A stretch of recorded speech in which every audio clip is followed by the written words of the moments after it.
Happy Friday, Denver. Here we are in the Discussion Combustion Podcast Studios. You just heard the Fricashinas, and oh my God, what a song. If it doesn't get stuck in your head yet, it will. I'm here with my compadres, Arthur Raw and Kevin Batstone.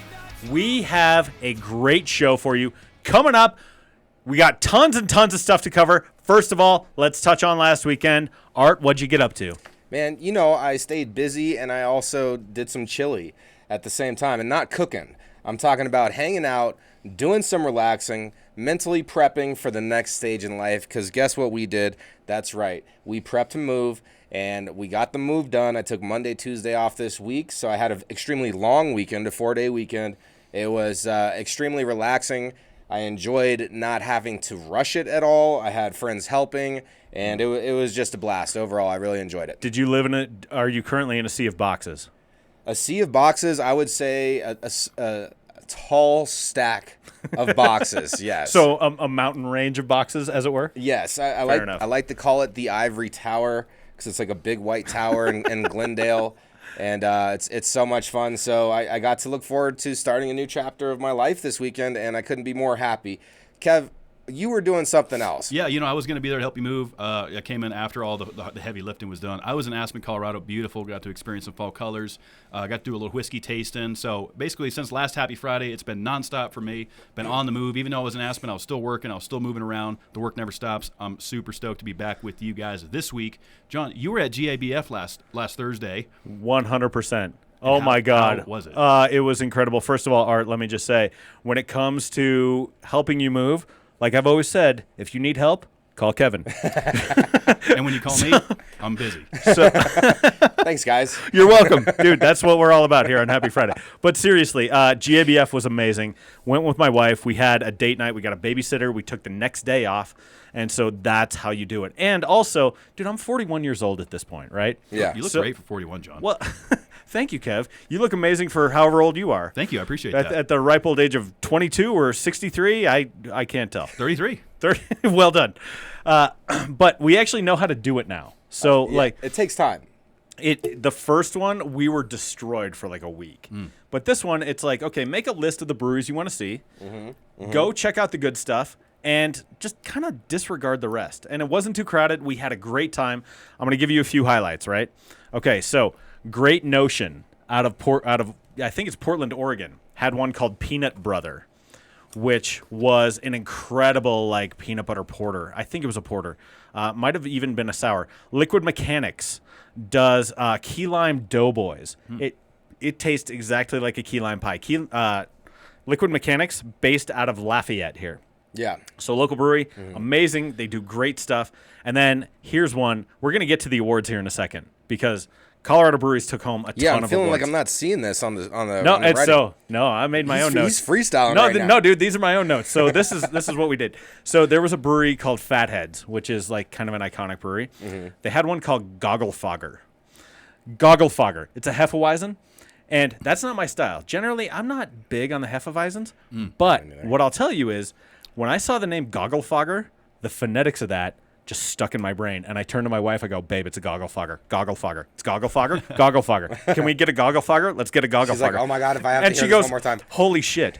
It reminds me of there was a show on MTV called Bam's Unholy Union where he was in this bar and he met a guy named Dushan Mandic. Do you remember this bit? He couldn't stop saying it. He ended up so drunk that night. He goes, Dushan Mandic. And his wife's carrying him back to his hotel room. That sounds like that was me with Goggle Fogger. Goggle Fogger, man. It was a Goggle Fogger. Art? Goggle Fogger. Kevin? Goggle Fogger. John? Goggle Fogger. We're all Goggle Fogger. Goggle Fogger. It was amazing. That is a lot of fun. What a I'm not fucking gonna lie. day. What a time to be alive. Wait, one time for the listeners. All together again. Goggle Fogger. So, hopefully you joined in there. like to give a shout out to Ed Sealover, who I ran into. He is the craft beer reporter at DBJ. He has a ton of beats, too. He's an awesome guy. I've had him on John of All Trades. But he did a wrap-up, so we'll have a link to that down in the show notes. Some of the things we want to hit. American-style IPA of the year. 423 breweries entered that. Wow. One came out a champion. It's more Dodge, less Ram out of Comrade Brewing right here in Denver, Colorado. They've won that twice in the last 4 years. I think that gives them claim to be the best IPA in America. less Ram, more Dodge. No. Less Dodge, more Ram. More Dodge, less Ram. And there's a story behind this. Yeah.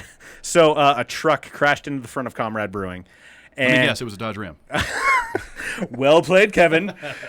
It was indeed a Dodge Ram. Okay. But they brewed a beer named after it. It has won IPA of the year in 2019 and again this year. So I think in that competitive category, best IPA in America, right here in Denver. So it just goes to show you, out of problems, great things can happen. 100%. Cannonball Creek won a medal. That's out of Golden, Colorado, my hometown.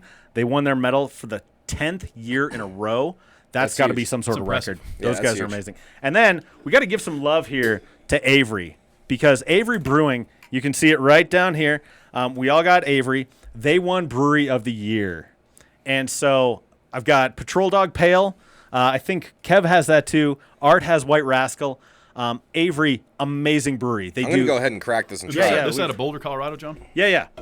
So those guys have been around forever, and they have an amazing barrel-aged series. They have incredible beers. One of my favorites is, I think they just recently renamed it, but it was the Lilikoi Capolo.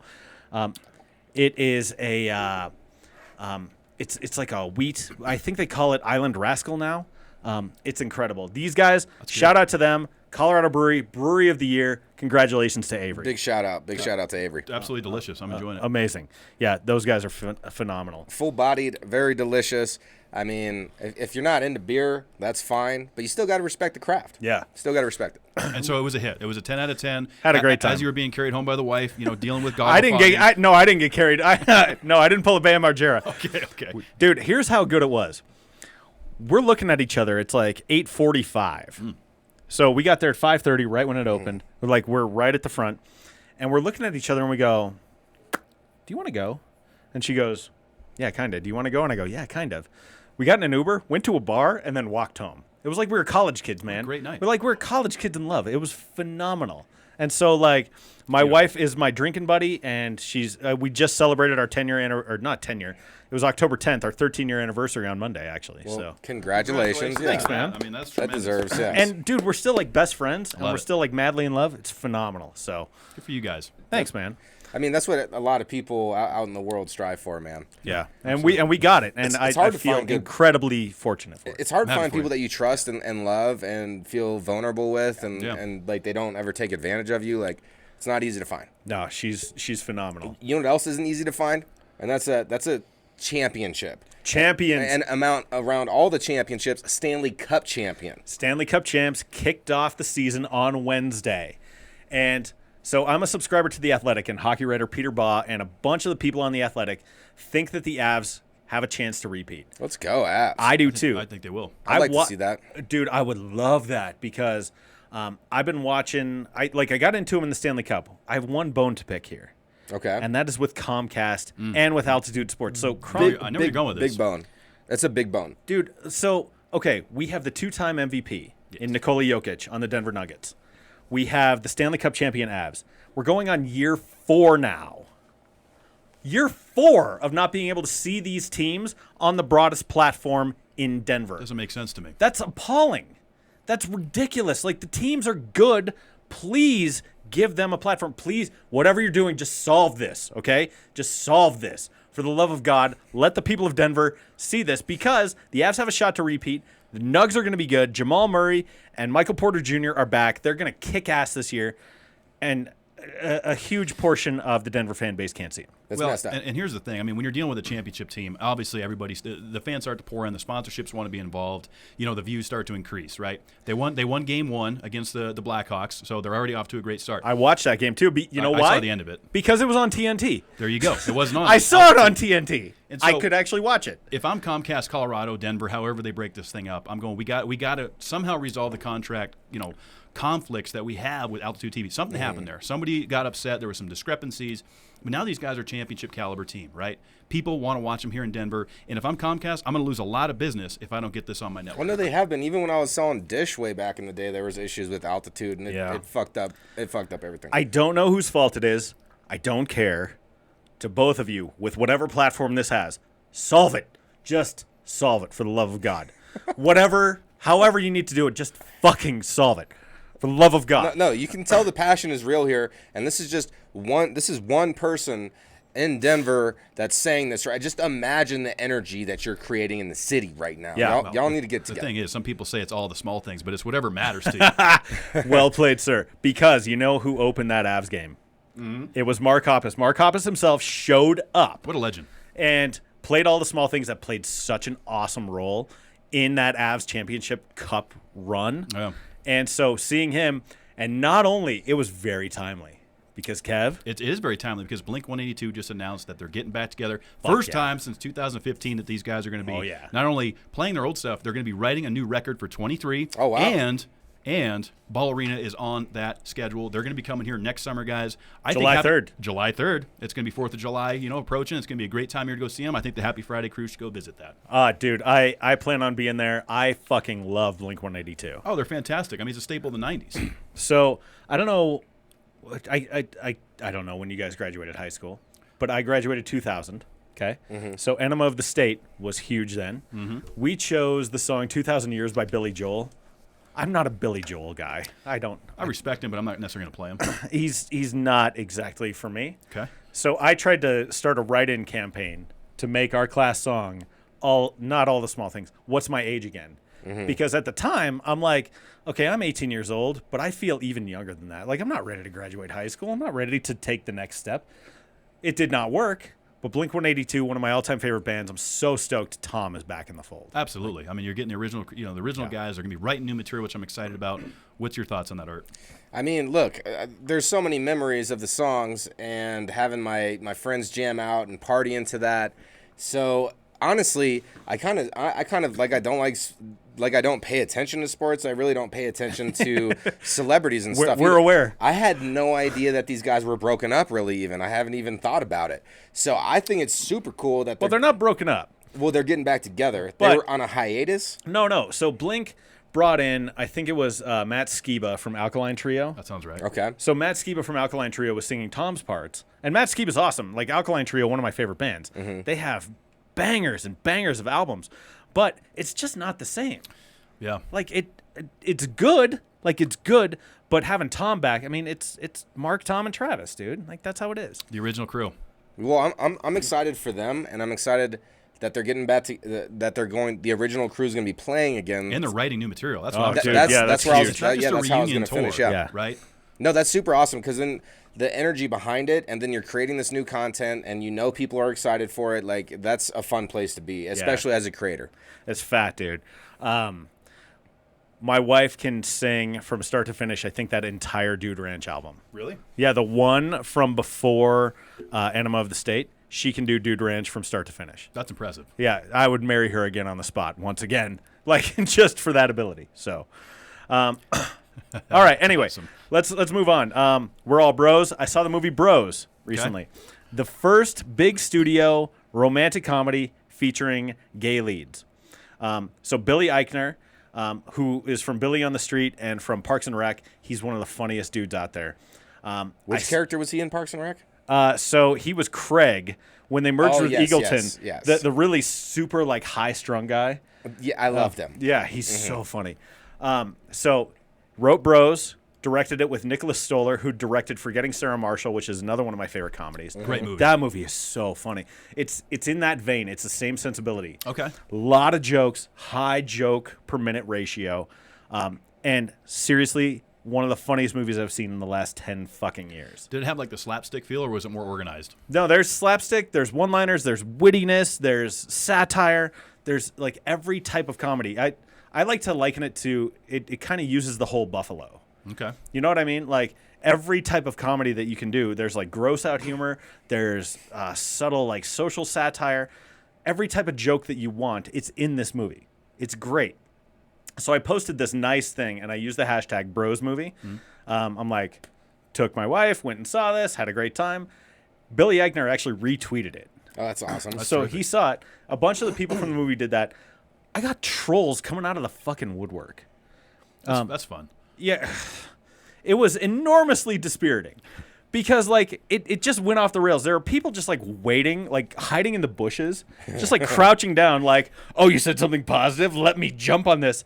Like some dude even talked about Bidenflation. Uh-huh. Where like you're upset at the president for the inflation in this country. Okay, that's a conversation we can have. But it has under nothing this to do with conversation this movie. About the movie. Yeah. about this movie, bros, what the fuck, man? How are you spending your days? How upsetting is that? Gotta love social media. Yeah. The voice of reason and the voice of nonsense. Yeah. So anyway, So you highly recommend it. highest Funniest recommendation. movie you think in a decade? You're gonna go that far? Well, I'll say one of the funniest movies I've seen, like in the last 10 years, easily.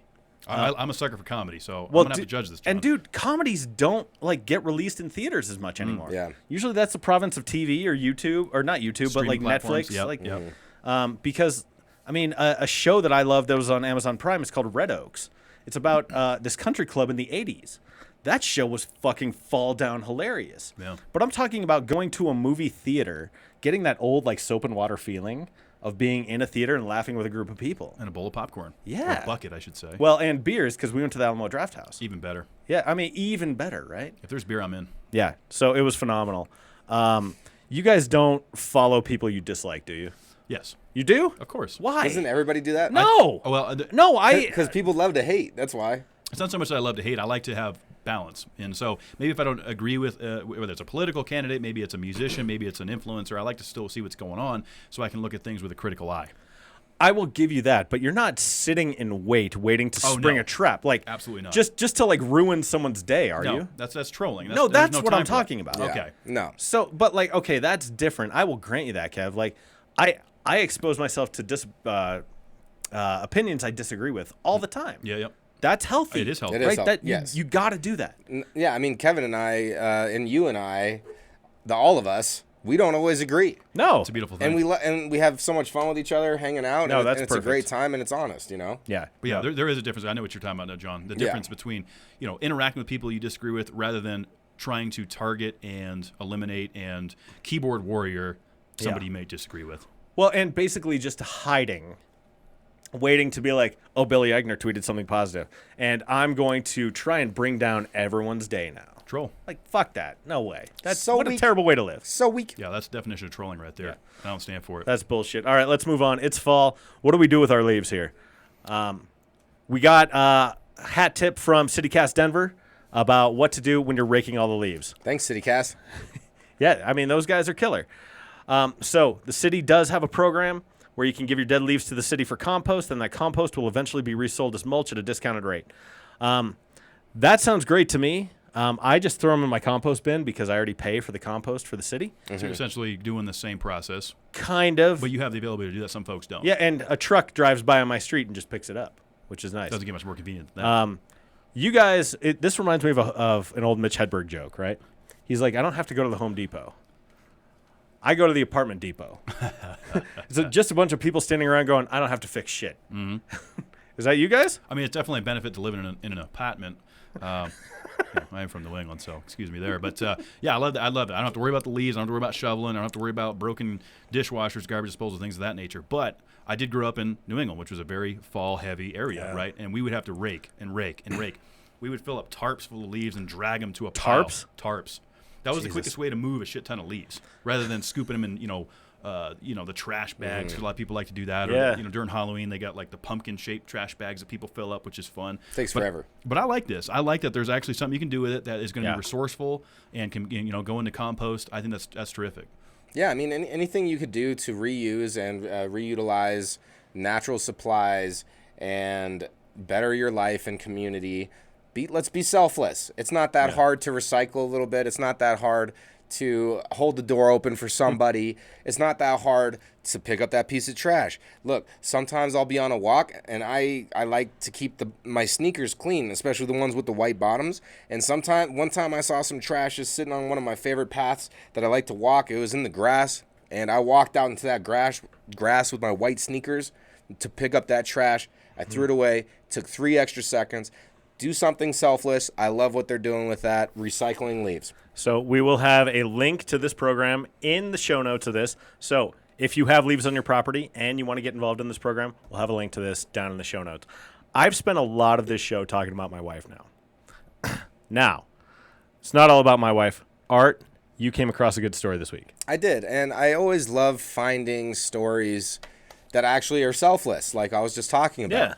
Yeah. And so a husband donated a kidney to his wife, and that's epic. And there's so much to this. So she had a stage 4 kidney failure. They were looking for a match for a donor. He happened to be a match and donor. Wow. They have a beautiful family now with kids and stuff, and also the United States recently hit over 1 million transplants across the entire nation. So That's impressive. That's a Wow. huge feat. That's cool. And so I guess my question is, would you give away a kidney for someone that you loved? Yeah, 100%. So I can think of, many people. I mean, we are the sum of our relationships in many ways. And so, I mean, one of the things we talked about even on Discussion Combustion is what do we owe each other? Like, if it's a good match and if we have the health to give to others, I would hope and I would think that we should. And the fact, like, this story is a nice highlight of that. Hopefully none of us are ever faced with that kind of thing. But if we were, I'd like to think that I would. Yeah. I don't know. Yeah, I mean, I think I'll say the same thing too. If it's a good match and I'm able to do it, if it will work for whoever I get to, friends, family, what have you, then I would absolutely do it. I mean, I've had people in my family have to do things of this nature. I've got friends that have gone through this. Really? They're on the kidney transplant list. Some people close to us. I've seen this happen before. But not everybody's a match, so that's where like the mathematical uncertainties come in a little bit. So I guess to answer your question, if it's a good match for the person that needs it, absolutely I would do it as long as I can live with that. As much beer as I drink, I don't know if that kidney's going to be good for you. Well, you know what? No one's asking you to donate your liver. You don't want that either. Well, you only got one of those. Yeah. But can they like cut off half of that and still? I think. Don't quote me on this because, like, seriously, don't take any medical advice from this show. Please don't. But I think, Except for the liver grows back. Except for not eating sleepy chicken. Oh yeah, no, We can recommend that. But I think you can take that one to the bank. Yeah, don't marinate your chicken in NyQuil. Sorry, I didn't mean to interrupt. But Yeah. I was just like, that one you guys should still listen Even to. if you need that bird hit. You need the bird hip. You can get it other ways. You don't need a sleepy hit with the drugs. You just don't. No, So liver grows back is what you think. I think. Don't quote me on that. Yeah, I'd be curious to dive into that a little bit. Maybe we do that off mic because I'm not too sure. I think it might. I think it's one of the organs that actually regrows. Because, like, cirrhosis of the liver is a fatty liver, which comes from alcohol abuse. And I'm not too sure, but I'm pretty sure once the liver's damaged, that's it. You can slow it down from getting worse, but I don't know if you can ever rejuvenate it. So that's something we're going to have to fact check here, John. I'm not going to go on the record to say one or the other. All right, fair enough. Art, you keep it rolling. What's next? Man, when we're talking something wholesome like giving your kidney to your loved ones, Like one does. Yeah, like one does. Like you should do. And another piece of wholesome love that has lasted through the generations and decades is Winnie the Pooh. And so what's going on with Winnie the Pooh? If you really want to get prepared for this, they're going to be doing a Winnie the Pooh stage musical, and it's coming to Denver November 11th through November the 13th. And it starts at $30 a person, plus fees, totally affordable. And if I could be, and actually not could. Are you going to this, by the way? Are you going to go check it out? I am the owl from Winnie the Pooh. Okay. But are you going to this Winnie the Pooh stage musical? Absolutely not. Good. Wow.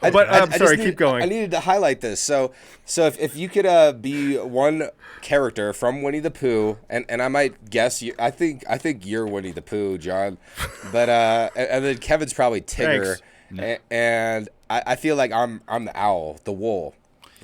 So. Tigger, that's nice. I mean, I am kind of all over the place. So when I was growing up, I was kind of an angry kid and I was kind of depressed. So a lot of folks called me Eeyore. Oh, okay. So I was Eeyore growing up, but Tigger, I'll take that in my adult life. But I really don't want to compare myself to any Winnie the Pooh character. Well, that's on you. All right. How about you, John? Which one are you?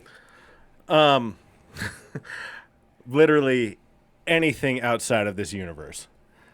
I don't want to be any Winnie the Pooh character. I'm with John. Because Winnie the Pooh is like it's an allegory about depression. Literally, like Eeyore is the saddest character ever. What's his catchphrase, man? Thanks for noticing. Hi, and you go, like, he's always losing his tail, and he likes to eat thistles. Like, dude, this whole universe is not for me. Winnie the Pooh is like, he's like this drunk, depressed motherfucker wearing his shirt that's too short with no pants. Like, and you're going, bro, get your life together. Like, why are you so sad? And what are we teaching our fucking kids? Like, and okay, so I'll be the asshole here. Not that I'm not already, because this segment has gone off the rails. But, dude, when you see like a grown-ass adult wearing a denim jacket with all the Winnie the Pooh characters on him, I go, we'll never be friends. Like, literally, we'll never be friends. I have nothing in common with you. Like, I don't relate to this character or this universe in the least. And so you pitch this segment and I go, oh God, like I'm going to ruin my whole credibility and my whole, like, if I have any nice guy persona whatsoever. Jesus Christ, dude. You will find me dead before you find me at this thing. So it's just not for me. Anyone who likes Winnie the Pooh, nothing personal. It's just not for me. It's not for me. I mean, I'm not going either, but look, if you're looking forward to and that. Then he undercuts himself, and I'm not going either. If you're looking fuck forward, off, man. What are we doing here? Going to that? No, we're talking Denver. Oh, clearly this is a show for kids, well, right? What's next? What's next? Okay. All right. So. Jesus Christ. All right. We already know that just like John is fuming, the world. I'm not fuming, man. Just don't. Oh my God. John is tectonicking just like the plates do on this planet. And with all that comes ocean currents and weather. This is a tortured transition. This is awful. Why don't you tell us about what's happening this weekend for the weather? Chief Meteorologist Kevin Batstone with Happy Friday Denver. You have no degree in meteorology, do you? No, I do not. But Chief Meteorologist here, I do have an update for you guys as we head into the weekend here. Fall is upon us, and we're starting to see it's getting colder overnight. And as we head into this weekend, guys, we're going to be looking at some cold temperatures overnight. I am forecasting some frost on the pumpkin this weekend. You're not forecasting shit. I am, though, John, and I'm doing it right now. You're copying it from someone else. You're looking at someone else's paper at the desk next to you, man. I mean, no, I don't think so. Oh, really? I got my models. I got my radar. I got my temperature models. I think I got this dialed in, John. Show me your work. I will. Okay. Hey, that's Give me the after. receipts. That's after. I'll show you what I'm working with. That's going to be Happy Friday after hours. Again, as we head into this weekend, guys, I am going to be forecasting high 60s. Kind of cooling off a little bit Saturday, Sunday. Overnight lows, though. This is where we're really starting to get a little bit cold, where the heater's going to be kicking on at night. You're going to start to smell some dust burning in that furnace because it hasn't been fired up in a few months. But, yeah, like I said, a little frost on the pumpkin Sunday morning. Nothing to, get too concerned about. No precipitation in the forecast this weekend. So get outdoors and enjoy it. Love it. I love it. Congrats on the science, Kevin. Thank you. Well done. I'm glad you gathered all that science on your own. Appreciate that, John. Yes, I come prepared for Happy Friday. Okay, well, Jesus. While you're out there in the weather, drive safely. But if you want a spooky drive, there's absolutely one 11-mile stretch of road that is meant for you. Yes, and that is Riverdale Haunted Road. Now, this 11-mile stretch of road is extremely windy, and apparently there's a lot of paranormal activities out on this road. Ooh. Yes, this is the spooky season, and it's absolutely something to talk about because, first of all, I find the whole paranormal thing extremely entertaining. Like, do they actually exist? What's going on with that? Real quick story in here. They call it this ghost hunter, Stephanie Smith, went out there a few years back. She felt energy when she was walking around. She took some photos. It showed orbs in the photos. I saw this stuff. And then since she's brought other people there as well. And it's interesting because not the east side, but only the west side of the street, if you're walking along it, do you experience this paranormal stuff. So my question is, John, do you believe in paranormal activity? Generally, no. But here's the thing. I'm agnostic about it. Mm-hmm. I've never experienced it myself, like, in any meaningful way. Let's bring this back to my wife. She has, and I trust her, and I believe her. Mm-hmm. She's had a number of relatives die sort of tragically and then had experiences after the fact. Just because I haven't experienced it doesn't mean that I know everything. So, like, I'm open to the possibility. It's just never happened to me, so I'm skeptical. Makes sense. Well, I remember a couple weeks ago on Happy Friday, you had shared a story about our good friend from upstate New York. He had an experience with it. I'd kind of touched on, grew up in the New England area, the Salem witch trials, some of the bed and breakfasts that are, quote unquote haunted. I want to say I have experienced paranormal activities, but I don't. It's hard because your mind naturally wants to talk you out of what's going on. Sure. The wind's blowing, the doors are slamming. Maybe I smoked a little bit of marijuana. Maybe I was a little bit intoxicated. Yeah. So it's hard to know what's what. But I think I'm kind of with you, John. I don't want to say it is or isn't a possibility. I'm more on the side of I think that this stuff could happen. Now, with that said, I've never experienced anything on the road with that. Well, dude, and the other thing, my dad brought this up. When you hear encounters with ghosts or spirits or paranormal, the stories are remarkably similar across cultures, generations, geography, like cultures that would never have any intersection with one another. You hear similar types of stories from them. That is not to be ignored, right? So, like, from deepest, darkest Africa, from or South America, where there are tribes that don't have contact necessarily with the Western world or what we call the civilized world. You hear that, and it sounds remarkably similar to what happened perhaps in Salem, Massachusetts, up by where you're from. And you go, wow, that's too weird and too specific to be coincidence. Yeah. There's more to it, I think. You're right. I've experienced some paranormal things in my life. I do believe in it. I believe in the energies behind it. And I also believe in the inner strength of oneself to repel any of those demons or darker energies. I feel like there's paranormal energies out there that are harmless and are just existing. And then I also do believe that there are ones that might be a little bit threatful and tormenting. However, that's an interesting subject that we could definitely go down the rabbit hole at a later time.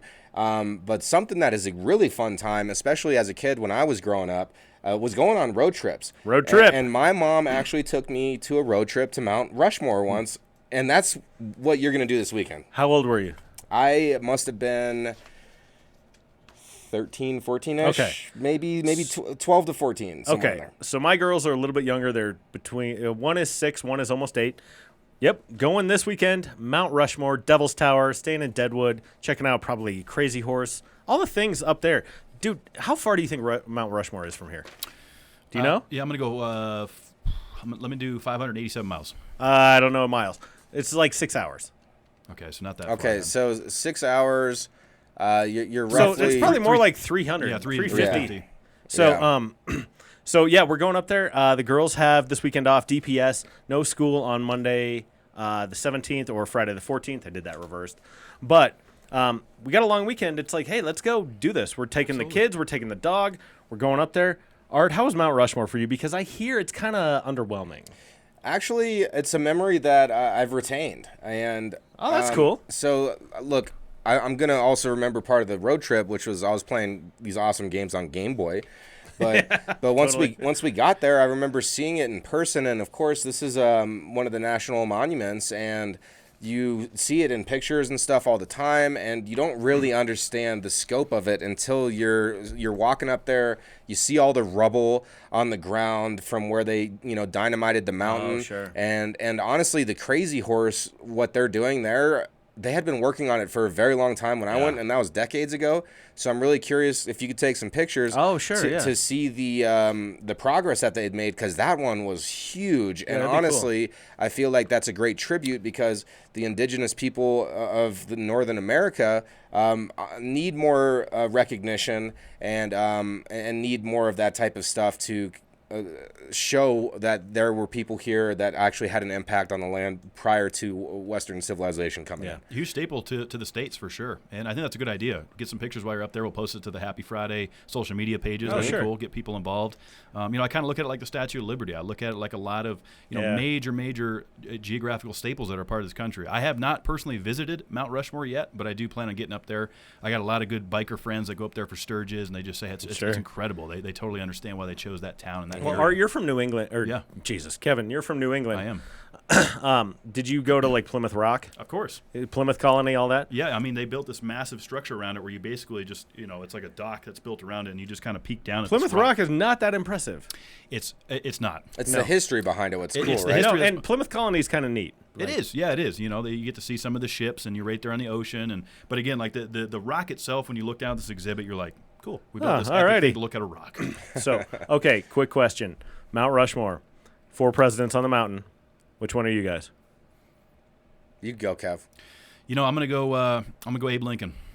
That's a solid choice. Why? 16th president. You know, I liked his thinking at the time. He was a little bit controversial. You know, He was controversial. Freed the slaves. You know, took a major position in American history. I liked where he stood. You know, second to that would be GW, but I'm gonna stick with Abe Lincoln. Yeah, I'll go ahead and take that G-Dub. You know, because that man, I'm pretty sure he was a I'm going to take that G-Dub. Yeah, because he was a supporter of hemp. I'm pretty sure about that. He also knew how to accentuate his mouth with, you know, replacing teeth, you know. And not only that, but he was the first president of the United States. I mean, come on, baby. I was hoping you were going to compliment his hair. One of my favorite characters in Hamilton, too. I mean, if we got to Hamilton's an amazing pice of business. It is.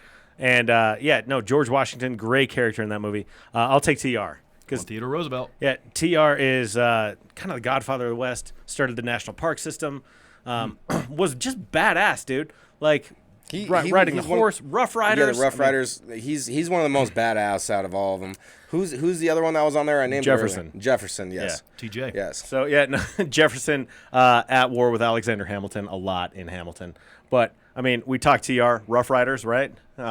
Stop, drop, shut them down, open up shop. Oh, no, that's a Rough Riders roll. There we So, go. anyway, I mean, you got to work that in. What a fun weekend. That's going to be a lot of fun. Yeah, that'll I'm be killer. I'm a little jealous. Yeah, so I'll fill you in next week. Fill us in, man. Let's check it out. Happy Friday. Come back next week. I'll tell you all about my goofy little family road trip. Here's other stuff to do. We got to give our brother here, JD Lopez, also a guy on Mile High Life. So Mile High Life is where the pods happen. He is host of Left Hand Right Brain. He's got a real life thing called Comedy Save the Video Star. And what a cool event. So it's coming up this Thursday, 10/20 at Western Sky Bar and Tap in Inglewood. And so he's got some comedian friends. They all pick music videos, and they riff on them Beavis and Butthead style. That sounds Awesome. amazing. That speaks volume to me because I actually just before I came to the studio tonight, I watched the newest episode of Beavis and Butthead that just dropped on Paramount. I love it. Huge Mike Judge fan. I love the new season of Beavis and Butthead, and I love JD Lopez and his comedy and what those guys do over there. Hopefully we can find some time to get out there and visit that because this just sounds like a fun time, and I love it. Yeah, dude, totally. Well, and JD is extremely talented, He is. amazing energy, wisecracker. So it's going to be a fun time regardless. Another wisecracker that's actually going to be in town is Theo Vaughn. He will be here tonight when this episode drops. Kevin and I will be going to that show. Can't wait to see the Rat King, baby. Let's Yeah. go. Paramount. I think it's sold out. He's got Calls an himself the Rat King? Yeah. Well, he was gifted that name by Brendan Schaub. Because Theo gave Brendan the name the Bee Sting because he says it looks like his face got stung by a bunch of bees because he's got cauliflower ear from all the fighting. And then Brendan retaliated with, well, you look like the Rat King, you know, because he's got the mullet. Great comic. Super stoked to be there. I had a chance to meet him at Comedy Works South last time he was in town. So I'm looking forward to seeing him tonight at the Paramount. That's going to be super fun, man. Dude, Theo, I remember from Road Rules. Epic. And he was a champion. I think it was the Road Rules The Gauntlet, which was one of the seasons I watched most closely. Yeah. And also one of the only fantasy games I've ever played. So there's fantasy football, fantasy baseball. I did fantasy real world Road Rules challenge. That's fun. Yeah, there were 80,000 people playing it. I finished 66th in the nation. That's Oh, pretty wow. impressive. Only fantasy game I've ever played. There's been some talent that's come out of real world Yeah. Road Rules. Christina Pajitsky's another one. Tom Segura's wife. The Miz. The Miz. Yeah, I mean there's been come some on, The talent. Miz. Yeah, you can't forget about the Miz. He definitely made it. All right, what else is going on this weekend, All right, fellas? we're going to go cheapest to most expensive. I'm going to hit the Love it. first one. Halloween Goat Yoga, Saturday, October 15th, 11 a.m., Westminster, starts at $10. Kev, what you got? Man, if you're into some roller derby, which is pretty fun, my ex-girlfriend's stepmom did a little bit of that, and I got to experience it. Super fun. Roller derby Halloween doubleheader. This stuff's intense, man. Those guys get out there and they get after it. And Dude, those gals are killer. they are intense, man. It's so fun to watch. I saw roller derby at the First Bank Center up in Broomfield once, and we got like free tickets for whatever reason. And my wife and I were there, and we're like, "Dude, this is amazing! Like, the physicality and the athleticism, it's incredible." And it's extremely scripted too. I mean, there is strategy that goes into it, just like a football game, a race, what have you. The way the blockers and the way that they do it. Roller And the derby, jammer. The jammer, that's what it is. Yeah, the jammer. Jammer hammer. Get your fucking goggle flogger on. Goggle flogger. Goggle flogger. Goggle flogger, fellas. Goggle Flogger. Not Goggle Flogger. Goggle fogger. Goggle Fogger. Goggle fogger. Yeah. Yeah, a flogger I think With is the used for jammer everything. hammer. Oh, goggle fogging. That's like when you get hot and you're in a pool. Or when you're skiing. Or skiing, or maybe doing other things. Or maybe you got too much pork on the fork, and the need to get spice the pork is for a bit. a little bit too nice. So it makes the goggle fog. That's true. You start to get that sweat beaded up on your head, when the pork on the fork is a little bit too nice for the spice. I like it when it's Cajun. Get that Cajun hitter. So we talked about beer. Obviously, GABF is over. Yep. So Dry Dock is another local staple to the Denver metro area. Dry Dock, amazing beers. Spent some time there, ate some popcorn there. They're celebrating their 17th Congratulations. anniversary, guys. Yeah, They well done, Dry The Dock. apricot blonde from there is delicious. I will say Yes. that. I can speak volume to that only because that's usually the one I get. Yeah. So that's a little bit spendier this weekend, guys. It's going to start around $50 if you want to be a part of their 17th anniversary. Awesome. And last one, my hometown, Golden Hayride, Beer Tour 2022. Starts at Colorado Plus, which is an amazing restaurant. The food there is spectacular. Starts at $65. We will have links to all of this here in the show notes. But I think it's time to wrap up. We have fogged these goggles enough, fellas. Don't you think? Oh, yeah. Yeah, I got to clean This one was the fog juicy. up. This one was juicy. This one was juicy. All right. I'm fogged up. All right, let's get out of here. As you know, you can find us on social media. It is Happy Friday Den on Twitter, Facebook, and Instagram. You can also email us, happyfridaydenver@gmail.com. If you have a segment idea, if you have something you want us to talk about, make sure and email us, happyfridaydenver@gmail.com. Also, Mile High Life.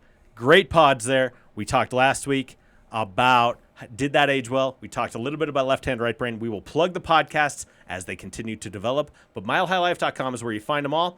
Happy Friday, Denver is Denver's podcast, and we leave you with the Fricashinas. Hit it, Justin.